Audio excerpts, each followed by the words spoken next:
ഇത്രയും സമയത്ത് വേദന സഹിച്ചുകൊണ്ടിരിക്കുന്ന ആളാണെങ്കിൽ പോലും ഈ സൂറത്ത് ഓതി നെഞ്ചിലേക്ക് ഊതി കൊടുത്താൽ, അല്ലെങ്കിൽ സ്വന്തം ഊതിയാൽ, അല്ലെങ്കിൽ മറ്റൊരാളെ ഊതി കൊടുത്താൽ അയാൾക്ക് വലിയ ശമനം ഉണ്ടായിക്കിട്ടും.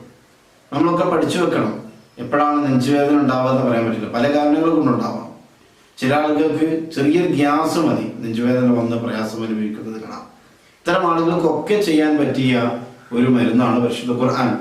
ഖുർആനാണ്. അതുകൊണ്ട് വേറെ സൈഡ് എഫക്റ്റുകളൊന്നുമില്ല. പരിശുദ്ധമായ ഖുർആൻ ഷരീഫിലെ ഈ ഒരു സൂറത്ത് നമ്മൾ കാണാതെ പഠിക്കേണ്ട സൂറത്ത് കൂടിയാണ്, ചെറിയ സൂറത്ത് കൂടിയാണ്. ഇത് ഓതി ഊതുമ്പോഴാണ് നമുക്ക് നെഞ്ചുവേദന കുറയുന്നത്.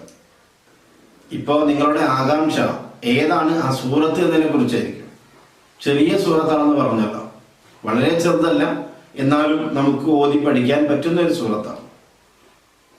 അലം നശ്റഹ് ലക സദ്റക് എന്ന സൂറത്ത് ചെറിയ സൂറത്താണ്.